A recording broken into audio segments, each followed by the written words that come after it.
Coming up tonight, does government lack the courage to criminalize gender-based violence? The opposition leader thinks so, sharing those sentiments following a suggestion by the country's Attorney General.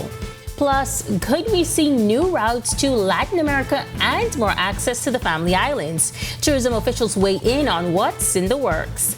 And later, ensuring every student has access to quality reading support. The Bahamas Literary Association partnering with Rotary Clubs of the Bahamas to assist hundreds of students across the country. We have the details for these stories and so much more as Our News Weekend starts now.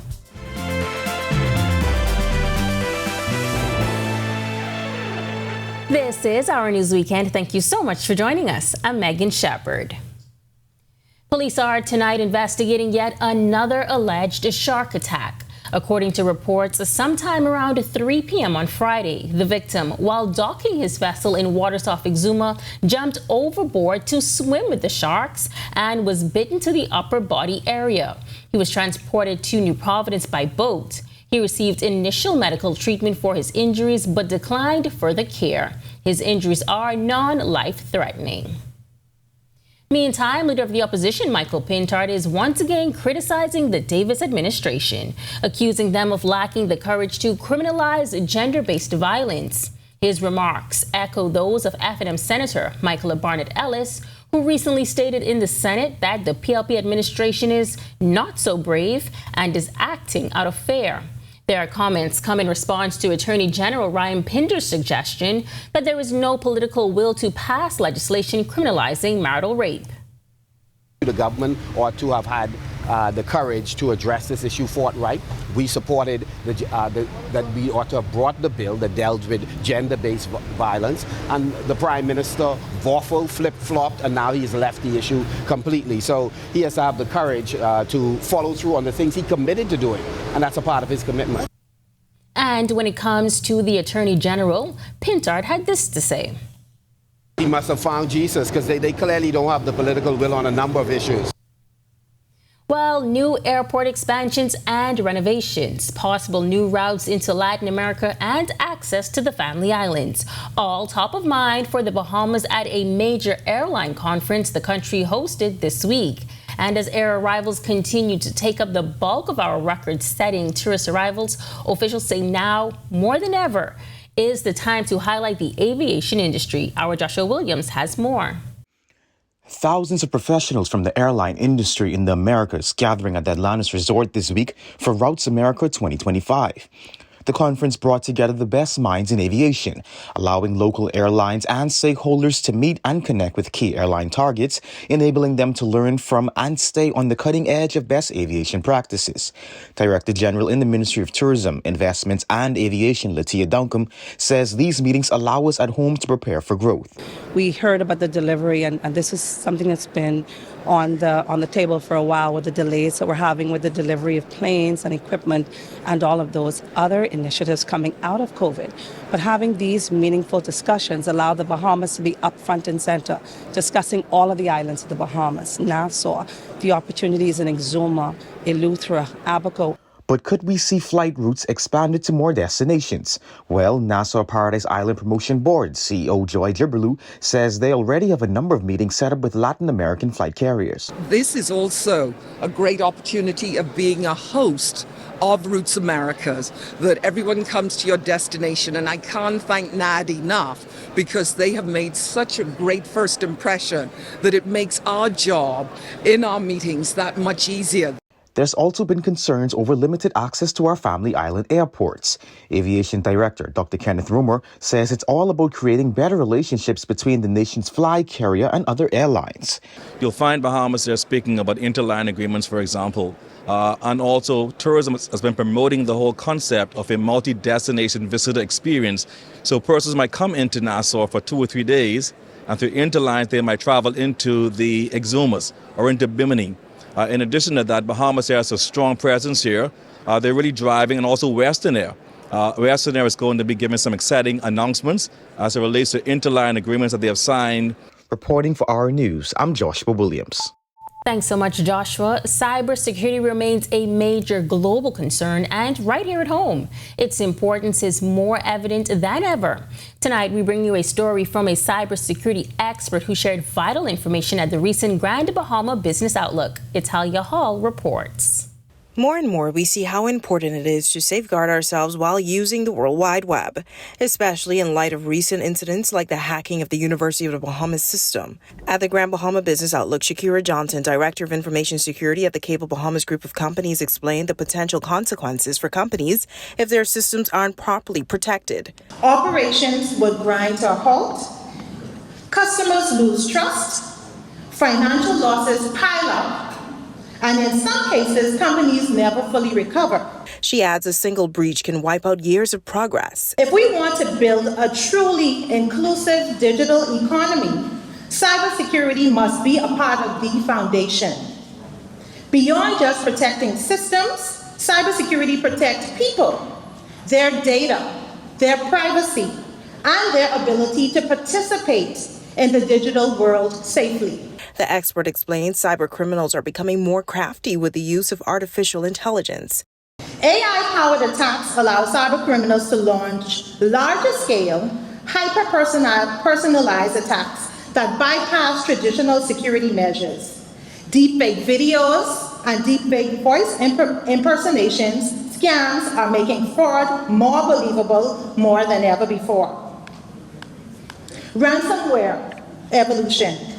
Ransomware isn't new, but it is more dangerous and sophisticated today.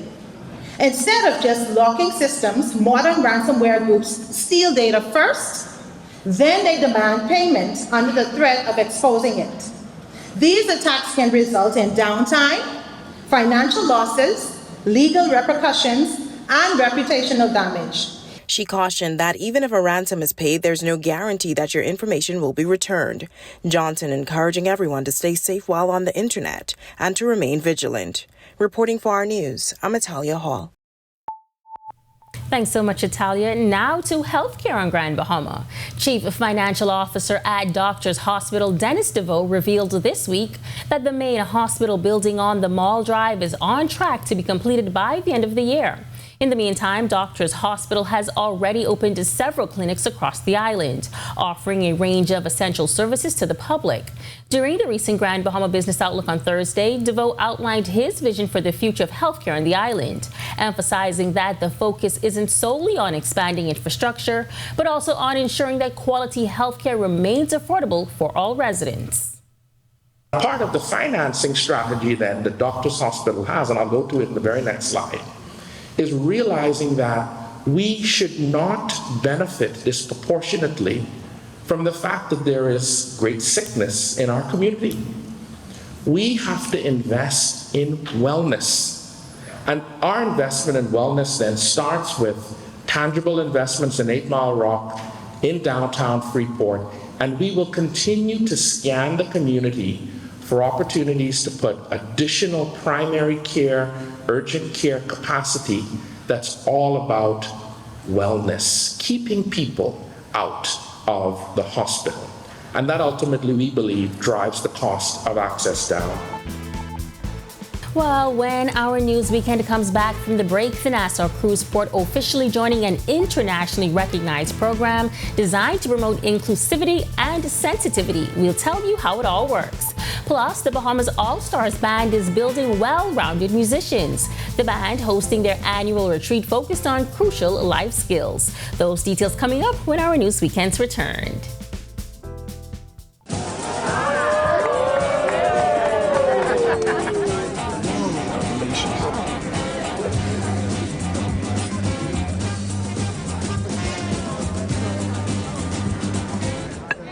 Diet-friendly special.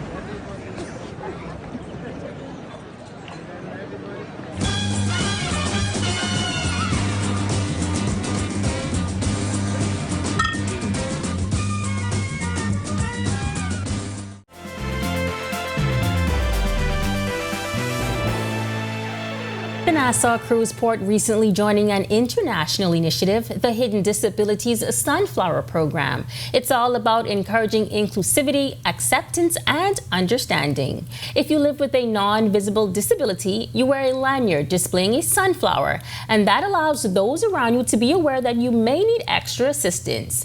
Regional Director of Marketing, Maya Nottage, explains. It could be something like asthma, very painful migraines, autism, which is extremely prevalent in our society today, so that the staff and those around the community know that they may need just a little bit of extra help, a little patience, a little time and understanding when they're standing in a line, when they're at a store, when they perhaps are trying to get their words out and articulate what they want to say in a conversation with the store person. So it has been fantastic that we've implemented this program here at Nassau Cruise Port. The cruise port leading the charge once again, as they are the first in the region to get on board. Nassau Cruise Port, the project has really been pivotal across the Caribbean in demonstrating what a Bahamian-led team, an all-Bahamian team can do in terms of cruise port management.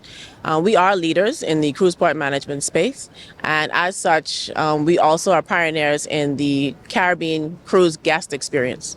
A big thing for us was making sure that everyone who travels and also that our local community feel like this is a space for them. And guests to the port are already benefiting from the program, commending the cruise port for the service. Nottage says they have a strong focus on creating a fun family environment, and a part of that is ensuring everyone has an inclusive experience. We want Bahamians to know that we're open. We want them to come and hang out here. We want them to shop, to get a gelato, to sit on the amphitheater green and enjoy the space. And a part of that is making it accessible for everyone. That doesn't just come into play when it comes to physical disabilities. There are so many of us who are dealing with so many other health concerns and challenges that most people probably don't think about as a disability, but it affects your way of life, it affects your quality of life. Nottage explains that she is a parent to a high-functioning autistic daughter, which makes the initiative extra special for her. She says since implementing training on property, a number of staff members have become more sensitive to those living with hidden disabilities. She says she hopes the message of inclusivity spreads beyond the walls of the cruise port. Because as a community, we don't think about it. We felt that it was time for us to be a leader in driving the conversation. So we want to educate and inform and make sure that our community is aware. We've started with our team, and then there's going to be some training implemented for the port community. That includes the agents, the linesmen, the tenants, the retailers. Everyone in the surrounding community should know what we're doing, why it's important, and ensure that everyone feels like they belong. All right, well, you can always count on this group of young people to give you a star-studded performance. However, their training goes far beyond rehearsals, committed to building not only exceptional band members, but stellar young adults of society with their annual retreat. Our Danielle Miller reports. Discipline, conflict resolution, and leadership skills are just a few of the topics discussed during the Bahamas All-Star Band's annual retreat.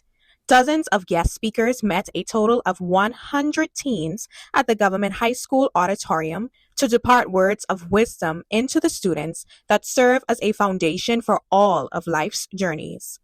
We're known for performances and, from music and dance, but we also try to develop the whole child. In partnership with the Rotary Club of East Nassau, President of the club, Kenrad Wilshcombe, says they've sponsored the band for several years, adding that the retreat is a crucial part of developing emotionally aware teens. This month is actually Peace and Conflict Resolution Month, so it's ideal that it came in this month. So with youth, the best place to start with that is when they're young, right? So we try to enhance what they learn and how they deal and cope with in a group setting, because as a band, no one ever is going to see eye to eye in a group. So this is a small step. Aspects of the retreat also focus on mental health awareness, something the band's director of flags, Denise Monker, says they've strategically placed in the workshop to address issues like self-esteem amongst the teens, particularly the females. Each one builds one, and not to downgrade, talk bad to, but to uplift.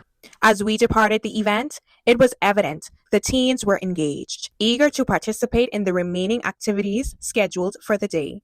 Reporting for Our News, I'm Danielle Miller.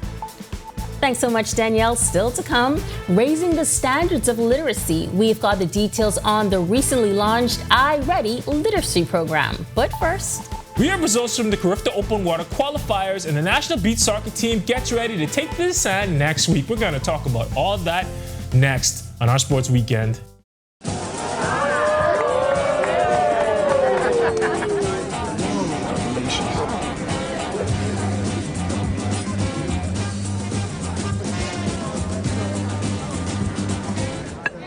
Diet-friendly special.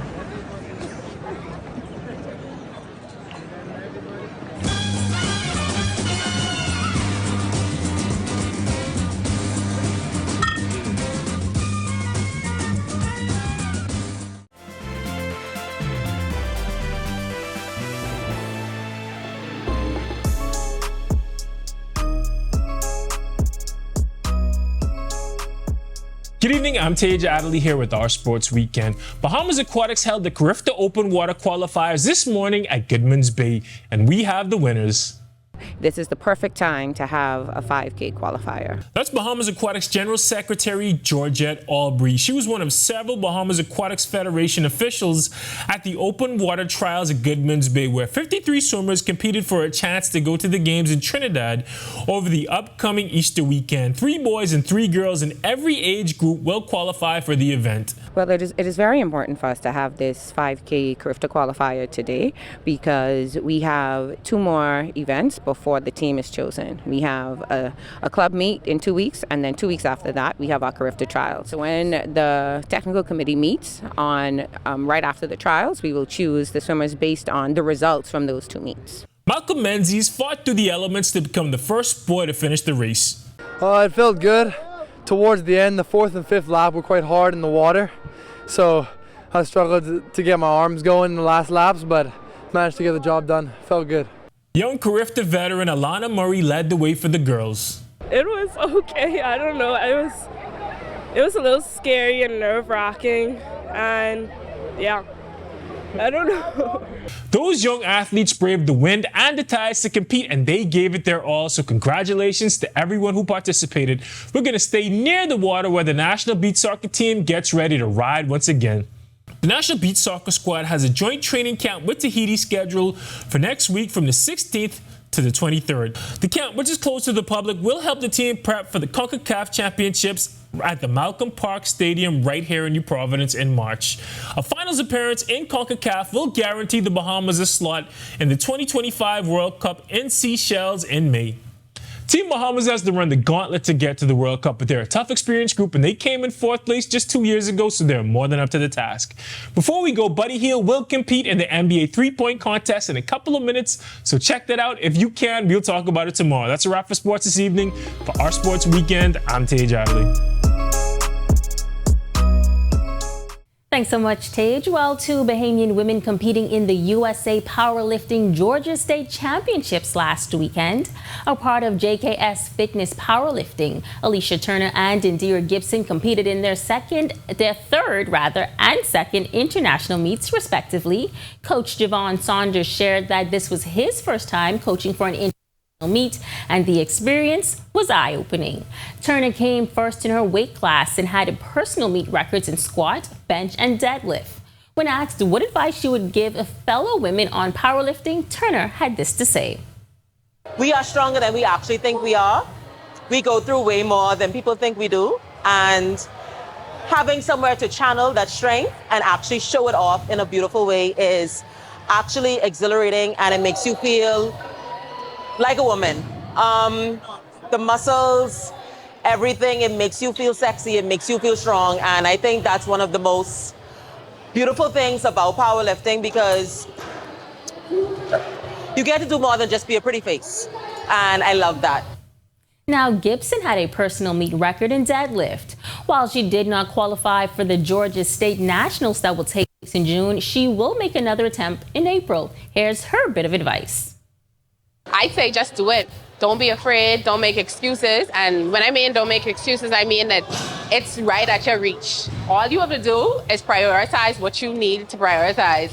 I live a pretty busy life. I just had a baby 3 years ago, and she is a part of my journey. as much as anybody. She's one of the most important parts of why I started powerlifting. So as a woman, I encourage women to, embrace the strength. Everybody said, don't get too bulky and this, that, and the next thing. But I'm really proud of where I'm at right now. Great advice, ladies. On the other side of this break, meteorologist Ian McKenzie steps into the weather center. He's got a check on your weekend forecast. Stick with us.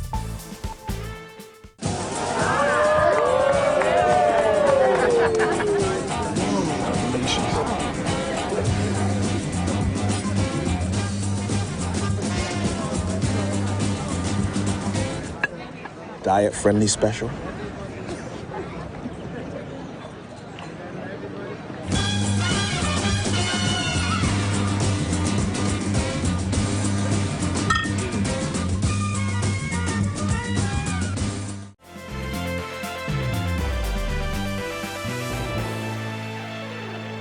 Welcome back and thanks for sticking with us. It's time now for a look at temperatures and conditions across the country with meteorologist Ian McKenzie. Ian. Thanks, Megan, and good evening, Bahamas. Welcome to your Saturday evening forecast. Gorgeous day across the country. Mostly clear skies on the outside at this time. Temperature 77, feels like still the same. Winds a bit breezy from the east-northeast at 10 miles per hour. Temperatures across the country at this time. Freeport, we have 76, as well as in Great Harbor Key, 77 in Allenstown, Nicholstown, the capital, and in Governor's Harbor, 75 in Marsh Harbor. Central Bahamas, we have 78 in Kemps Bay, Georgetown, 77 in Deadman's Key, and in Arthurstown, 75 in Coburn Town, San Salvador. Southeast Bahamas, 77s in Duncantown, Colonel Hill, and in Providenciales, Turks and Caicos. A pair of 78s in Delectable Bay and in Matthewtown, 76 in Abrahams Bay, Mayaguana. First look now at our satellite, where we have a stall frontal boundary. It's gonna transition into a warm front move north of our area, giving some warm temperatures across the extreme northwest Bahamas. Elsewhere, high pressure is dominating. We have some streaming clouds across the central and southeast Bahamas. This could possibly translate into one or two pockets of isolated shower activity. Now across the Gulf area moving towards us, we have a frontal system that's wreaking havoc across the Tennessee Valley that should push through our area sometime on Monday, producing a few sprinkles across the extreme northwest Bahamas. Boating forecast a bit on the rough side in the northwest Bahamas. We have an advisory in place. Rip current risk for you swimmers. Wind southeast to south 15 to 20 knot seas 4 to 7, but up to 8 feet offshore on those easterly swells. High tide at 9:53 p.m. tonight. Low tide at 4:04 a.m. tomorrow. Central and southeast pretty much the same. An advisory in place again for you boaters, and rip currents for swimmers. Winds east to southeast 15 to 20, gusting high at times. Seas 4 to 7, but up to 8 feet in easterly swells. In your extended forecast, pretty nice day across the country tomorrow with the exception of the breeze. That should begin to fall off. High pressure used to be dominant, will slide towards the east as a front pushes through our area on Monday. Some pockets of showers across the extreme northwest Bahamas. Be getting into the low 80s, gradually climbing ahead of another front that is expected to push through our area on Friday. Then things should dip down into the weekend. So we're getting from the low 70s back down to the upper 60s. That's a wrap in the evening forecast. Make it a great, safe, fun night, everyone. The fight against literacy challenges in the Bahamas is making strides with targeted intervention programs. One such initiative, the iReady program, launching this morning thanks to the Bahamas Literacy Association and sponsorship by Rotary. The interactive online program will be available to students across the country. Treasurer of the Literacy Association, Sharon Scavella, highlighting that many students operate below grade level, but the goal is to bring them up to standard. Meanwhile, Vice President and founder Laquel Johnson adding that their program provides crucial support for students, including BJC and GLAT readiness. It caters to the individual needs of each student, and that's a good thing, so they catch the gaps that we as teachers might not be able to catch. We're providing our skills and our expertise through this program to have iReady as a supplement because it can act in isolation. And so every week there's targeted instruction for those students who are falling behind. We're also providing BJC help and also the GLAT readiness, which is also a diagnostic help.